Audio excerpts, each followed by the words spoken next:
Ian Huntley, the unremarkable caretaker with a monstrous past, had finally been unmasked.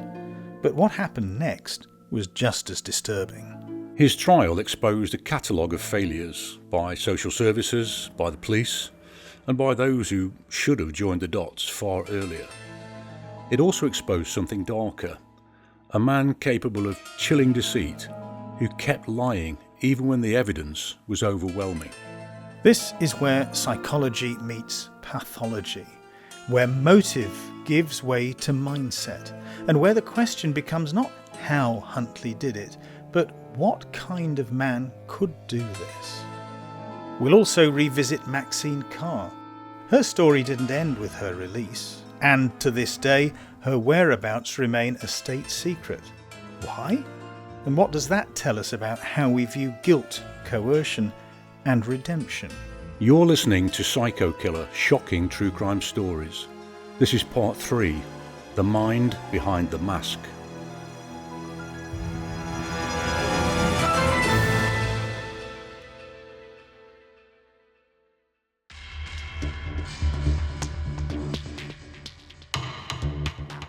The moment Ian Huntley took the stand at the Old Bailey in November 2003 was a chilling turning point.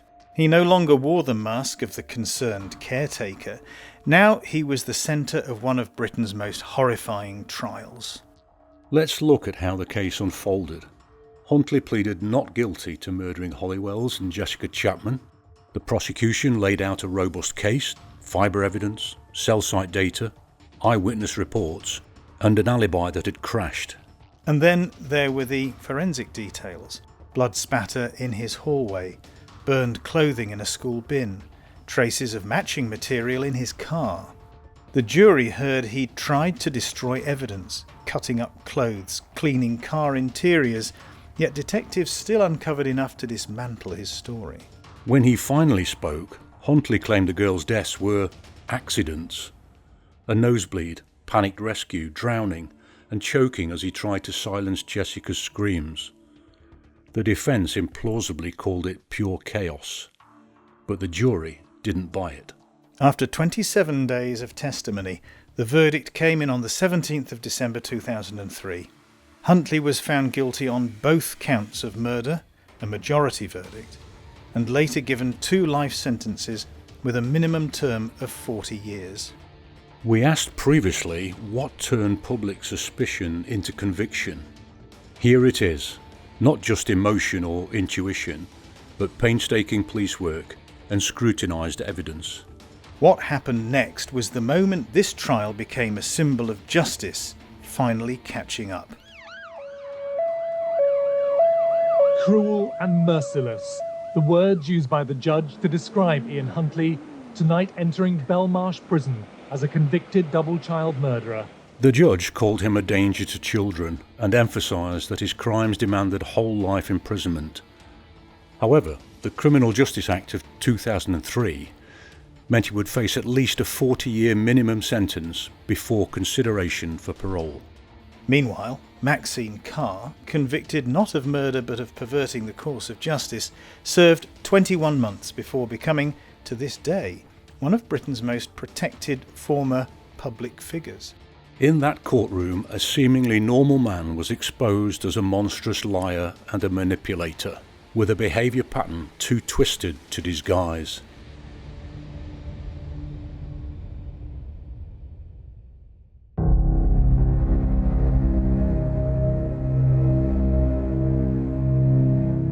As we delve deeper into Ian Huntley's life post-conviction, it's essential to examine his behaviour and experiences in prison, which offer further insight into his psyche and the consequences of his actions. In 2018, recordings emerged of Huntley expressing remorse for his crimes. In these tapes, he stated, "I am so terribly sorry for what I have done. The people of Soham took me into their community. They trusted me. They gave me a job and a home, and I betrayed that trust in the worst possible way. And I am sorry for what I have done. Sorry for the pain I have caused to the families and friends of Holly and Jessica, for the pain I have caused my family and friends, and for the pain I have caused the community of Soham. I am genuinely sorry, and it breaks my heart when it is reported I have no remorse, that I relish something I do not. While these statements might suggest genuine remorse, it's important to consider the context and motivations behind them. Huntley's expressions of remorse could stem from various motivations. They might be a genuine acknowledgement of guilt, an attempt to reshape his public image, or a strategic move to gain certain privileges or leniency within the prison system. Given Huntley's history of manipulation and deceit, it's crucial to approach these confessions with a degree of scepticism. After his arrest, Huntley was detained under the Mental Health Act at Rampton Secure Hospital for assessment. Psychiatrists concluded that, although he exhibited psychopathic traits, he did not suffer from any major mental illness and was fit to stand trial. Following his conviction, Huntley was transferred to the general prison population, where he faced a starkly different environment. Huntley's notoriety made him a target for other inmates. In 2005, he was scalded with boiling water by fellow prisoner Mark Hobson. In 2010, he suffered a severe neck injury when attacked with a makeshift weapon by inmate Damien Fowkes. Back behind bars following a violent attack, Ian Huntley, the man who murdered Holly Wells and Jessica-Chapman, is recovering after having his throat cut by a fellow prisoner. The 36-year-old... These attacks underscore the perilous nature of prison life for high-profile offenders, especially those convicted of crimes against children. The combination of guilt, isolation and constant threat likely took a psychological toll on Huntley. He has reportedly attempted suicide multiple times during his incarceration. These actions may reflect genuine remorse, a desire to escape his circumstances, or a continuation of manipulative behaviour aimed at eliciting sympathy. Ian Huntley's life behind bars is marked by a complex interplay of remorse, manipulation and retribution.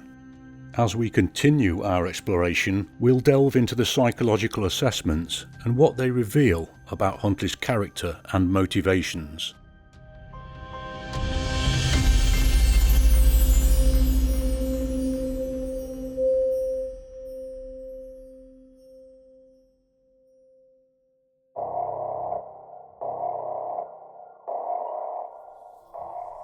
We've just heard Ian Huntley's so-called apology, taped inside prison and leaked to the Sun newspaper, in which he claims he was genuinely sorry for the murders of Holly Wells and Jessica-Chapman.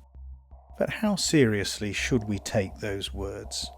When it comes to statements of remorse from someone like Ian Huntley, we just have to ask, are we hearing the voice of a man coming to terms with the horror of what he did, or just another manipulative tactic from someone who's shown no empathy throughout his life? And that brings us to a deeper and more difficult question. Can psychopaths ever change? Or is remorse simply another performance? Forensic psychologist Dee Anand believes the answer might not be as clear-cut as many of us would like to think. The psychopathic brain functions fundamentally differently to the non-psychopathic brain, Anand said during a lecture in Nottingham in May 2025. This isn't just a personality issue, it's neurophysiological. Psychopaths have different brain architecture. Their amygdala, that part of the brain that governs emotion, especially fear and empathy, often shows dramatically less activity on scans. And the grey matter in the prefrontal cortex, which helps regulate moral judgment and impulse control, is often less dense in psychopaths than in other people. In other words, the science suggests, according to Dee Anand, that psychopaths' brains are wired differently. And for someone like Huntley, that raises a key question. If the part of your brain that governs empathy is physically impaired, can you ever truly feel remorse? Traditional thinking would say no, but Anand, along with other psychologists like Lucy Johnson, is part of a new school of thought known as beyond diagnosis. They believe that psychopathy, like many other personality disorders, may have roots in trauma and that it can be treated. This represents a major shift in thinking. Instead of asking, "What's wrong with you?" Anand and Johnson ask, "What's happened to you?" They argue that trauma is subjective and that even people with deeply antisocial traits can, over time, develop a more stable sense of self and begin to change. So, how would you know if someone like Huntley was making progress? According to Anand and his colleagues, signs of recovery would include greater emotional regulation, increased pro-social behaviour, and crucially, not reoffending. It's worth noting here that Huntley has reportedly made multiple suicide attempts in prison, suffered multiple attacks, and lives under almost constant isolation. While none of this excuses his crimes, it does raise the question, has he been forced to reflect in a way he never did before? Or, and this is just as possible, is he simply playing the game, saying what he thinks we want to hear in order to seem more human, more forgivable, to get something he wants? Even within the Beyond Diagnosis movement, there's debate over whether every psychopath can be treated. But one thing's clear. If Huntley is changing, it will take more than a prison cell confession to prove it. And we shouldn't confuse self-pity with accountability. Huntley's voice on that tape is one thing, but his history, the manipulation, the cover-ups, the performances he gave on camera while Holly and Jessica were already dead, none of that can be erased. I think it was a time bomb just ready to go off. And unfortunately our girls were in the wrong place at the wrong time. And I don't think there's any more need to be said about him. Except the only thing that I'd like to say is that the next time I have to see him is like we saw our daughters, and that's in a coffin. Later in this series, we'll return to the question of remorse and ask what justice really looks like in cases like this. But first, we're going to step back and take a closer look at Maxine Carr, the only person who stood by Huntley, and the only person who could have stopped him.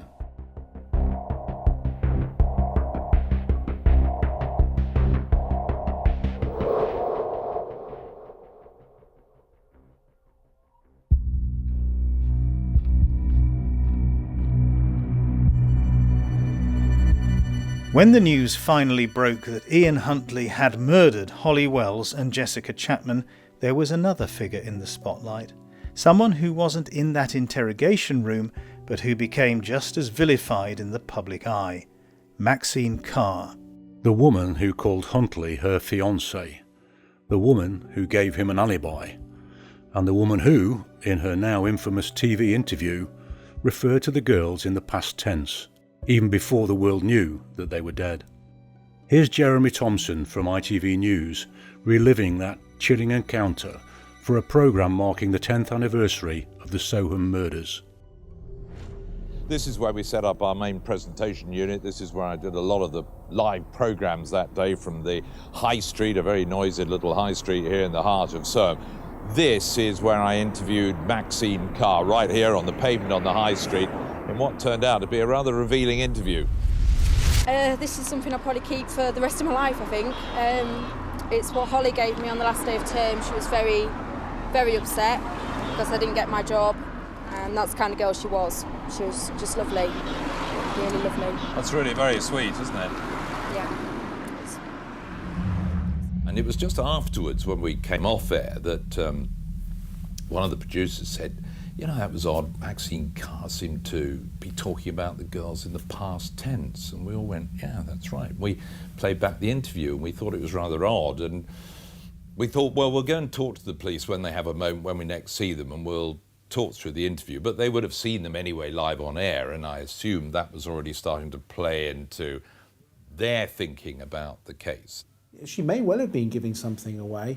She may well have done it, without any consciousness. But whatever it is, she clearly knew what had taken place to some degree, and that those girls had visited the address.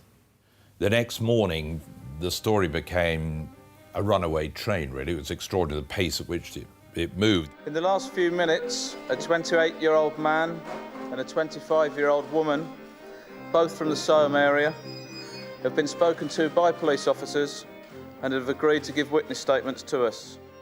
Within seconds, we knew that it was Huntley and Carr. Around 11:30 that night, I heard that they'd been let out, and I'd got Maxine Carr's phone number. So I gave her a ring and said, "Can I speak to Ian Huntley?" He said, "Yeah, we're all right, thanks. We don't want to talk to you anymore, but we're out and we're going to our family's home." Later that night, the police searched the caretaker's storage hangar and found the burnt remains of Holly and Jessica's clothes. In the last few hours, a 28-year-old man and a 25-year-old woman have been arrested.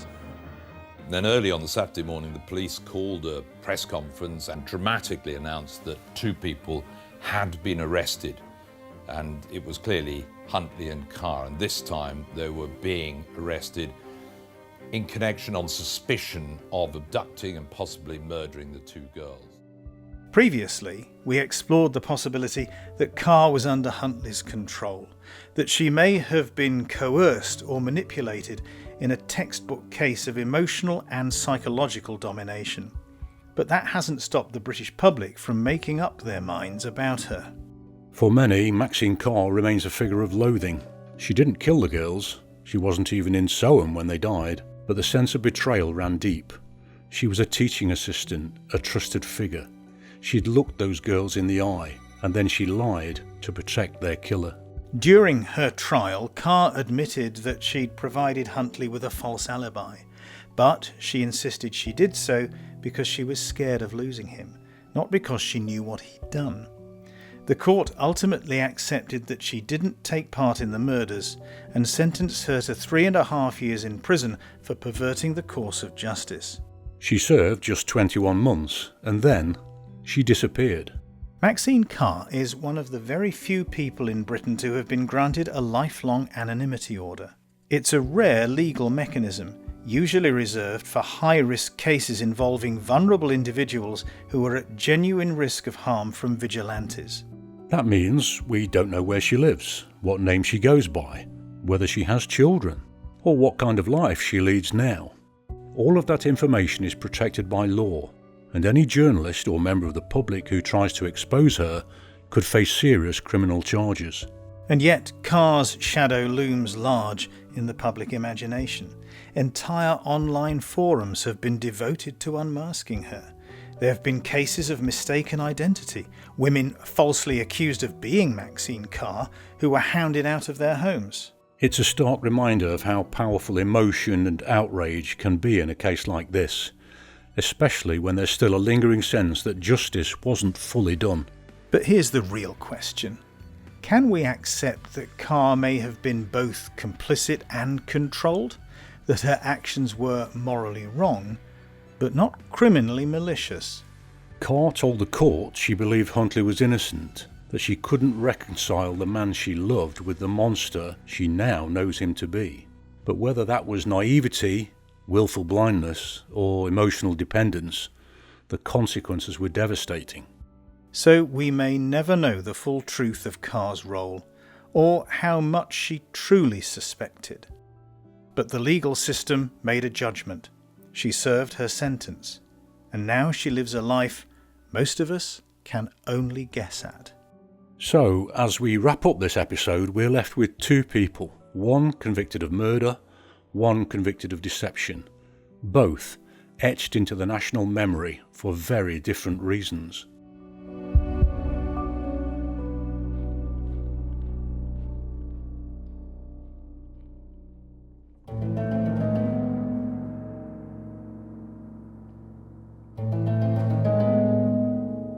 Thanks for listening to this episode of Psycho Killer Shocking True Crime Stories. If you found this story disturbing, compelling, or both, we've got more where that came from. Much more. In fact, there are over 70 episodes in our archive, from cold-blooded killers and courtroom drama to criminal psychology and the darkest corners of the human mind. Whether it's the twisted charm of Jimmy Savile, the monstrous secrets of Andre Chikatilo, or the big question, are psychopaths born or made? We've covered it all. So if this episode has left you wanting more, you know what to do.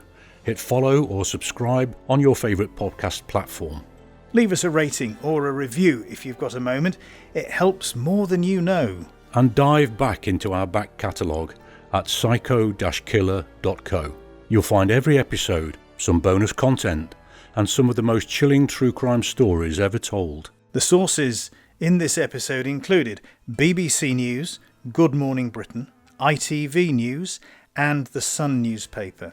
You'll find a full list of the resources we used on the website and in the podcast notes for this mini-series. So until next time, stay safe, stay curious, and remember, not all monsters live under the bed.